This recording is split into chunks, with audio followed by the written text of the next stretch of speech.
Namanya Leani Ratri Oktila.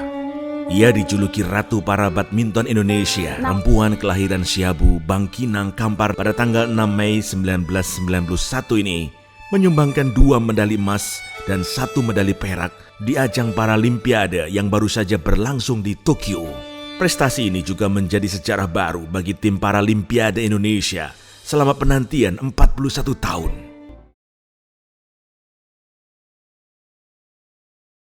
Papa itu mendidik saya tuh seperti militer sebenarnya, Pak. Semua anak-anak itu seperti militer. Jadi dari kecil udah dididik, misalnya pulang sekolah kami harus jogging 11 kilo. Kalau kita ikutin sekarang kan sebenarnya teori itu udah nggak boleh. Setelah saya udah besar, sekarang sudah seperti ini, saya udah sekolah. Nah itu kan saya pelajari sebenarnya salah banget. Tapi itu yang saya rasakan. Saya salah sedikit, saya direndam di kolam. Saya salah sedikit, saya disuruh lari 11 kilo. Waktu tengah malam aja saya lari 11 kilo, itu harus melewati kuburan, Pak. Masih hutan itu. Gitu cara Papa mendidik kami. Ini pasti ketika lewat kuburan larinya lebih cepat, saya pikir. Lebih cepat. Karena takut ya. Cuma kalau Mama itu kan, kalau anaknya disuruh lari, saya gitu kan Mama tuh nggak tega. Cuma ya tahu kalau Papa itu mendidik kami. Jadi Mama di belakangnya tuh, ya Papa yang keras, Mama yang ngadem-ngademin kami. Itu sabar ya nak. Gitu.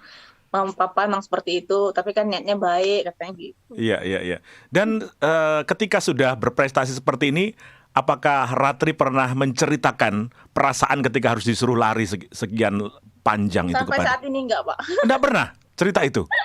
Enggak. Kenapa? Soalnya pernah waktu pas saya pulang, Papa kan di sana juga ngelatih anak-anak kecil di kampung. Melatih yang pengen berlatih itu dilatih karena Papa, saya kan 10 bersaudara, Pak. Terus 10 bersaudara itu semuanya ada di Pekanbaru semua, udah sekolah, udah TC, udah Platda, udah masuk klub. Anak-anaknya udah nggak ada lagi, terus Papa ngelatih anak-anak di kampung. Terus pas sekali saya pulang, saya lihat latihan mereka larut malam. Jadi Papa tuh kalau ngelatih itu dari sore jam 5 sore, kadang tuh sampai jam 11 malam, jam 12 malam. Nah, terus saya tuh datang, Pak, saya bilang sama Papa, Pak kayak gini tuh udah nggak boleh sebenarnya. Gini saya cerita, Pak, ini hasil saya sekolah nih kan, saya sekolah, Pak, saya juga sarjana olahraga. Terus saya cerita nih, Papa malah jawabnya gini, Pak, kamu bisa jadi seperti sekarang itu karena apa yang saya ajarkan, katanya. Mingkem saya, Pak. Mingkem. Bahasa Inggrisnya speechless gitu ya. Nggak bisa ngomong lagi gitu kan. Saya pikir kan iya juga gitu, Pak. Karena ada buktinya, proven gitu, terbukti gitu ya. Juga.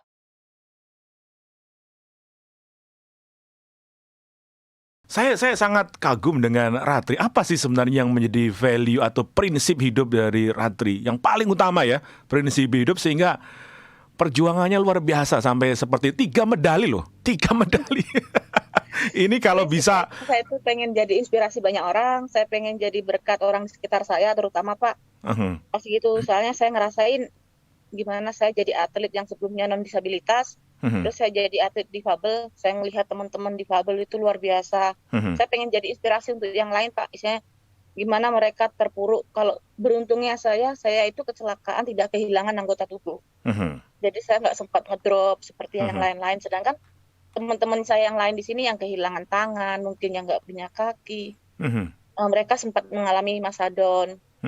Masa terpuruknya mereka. Saya itu pengen membangkitkan teman-teman difabel. Ayolah kita bisa berprestasi, jangan karena kita kekurangan, keterbatasan, terus patah semangat gitu. Saya itu pengen mereka tuh iri sama apa yang saya raih gitu loh, Pak. Memotivasi mereka gitu. Jadi memotivasi, mendorong mereka dengan cara Ratri menjadi contoh atau teladan gitu ya, berprestasi gitu ya.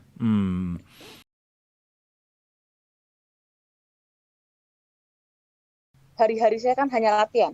Hari-hari saya latihan pagi sama sore. Siangnya saya tidur, kadang masih ada sisa waktu. Nah, ada sisa waktu tuh kadang saya masih bingung, saya mau harus ngapain lagi nih. Saya pakai untuk kuliah, Pak. Malam sebelum istirahat saya juga masih jenuh lagi, saya pakai untuk apa lagi nih, waktu masih ada sebelum istirahat, saya pakai untuk nge-gym. Jadi hari Minggu aja, Pak, hari Minggu tuh saya latihan, masih hari latihan saya masih ngambil privat.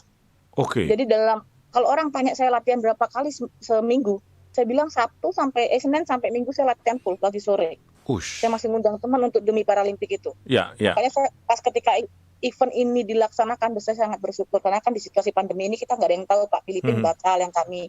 Nah saya takutnya, waduh ini Paralimpik nggak terlaksana. Dengan terlaksananya Paralimpik aja saya udah sangat bersyukur karena latihannya saya sama teman-teman tuh udah sedemikian kerasnya latihan di Platnas.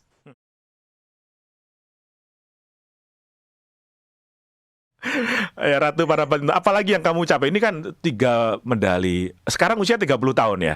Masih ada 30. masih ada waktu kan untuk berkontribusi juga. Mm-mm. Apalagi yang menjadi target kamu dalam hidup kamu? Jadi Dan mungkin target planning ke depan seperti saya apa? itu saya pengen di Indonesia ini ada regenerasi saya nantinya, Pak.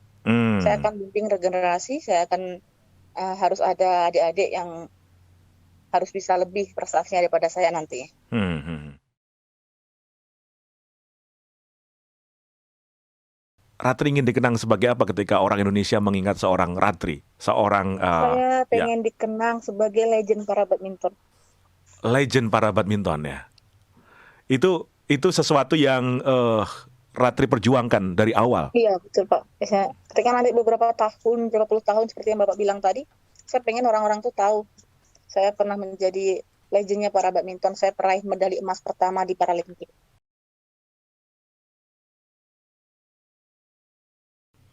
Kalau setiap nelpon itu pas saya sebelum bertanding kemarin tuh Papa tuh sering nelpon, Dok, kamu tahu itu kayak si Greysia Poli gini-gini gitu kan. Mhm. Kamu jangan pernah melihat ke atas.